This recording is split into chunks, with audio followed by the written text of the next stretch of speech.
Y si te dijera que el mundo está como está porque seguimos admirando a la gente equivocada. Les damos like, votos, aceptación, fama, pero ¿alguna vez te has puesto a pensar a quién estamos admirando? ¿A quién le estamos dando poder? ¿Acaso no nos damos cuenta de que podemos caer en el grave error de darle poder a alguien por medidas superficiales? Le damos votos a alguien, pero ¿qué me dices de su autoridad moral para liderar? Admiramos a alguien que es lo que nosotros queremos llegar a ser, pero ¿qué me dices de su honradez para haber logrado ser lo que es? Seguimos a ese creador de contenido, pero ¿qué me dices de cómo influye en la gente?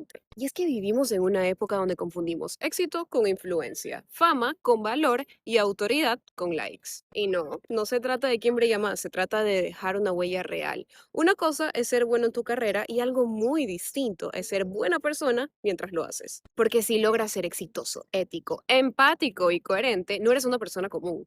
Eres un unicornio. Entonces mi pregunta es, ¿a quién le estás dando el poder? ¿A quién estás haciendo famoso? ¿A quién estás admirando? ¿Y por qué tú no puedes ser esa persona?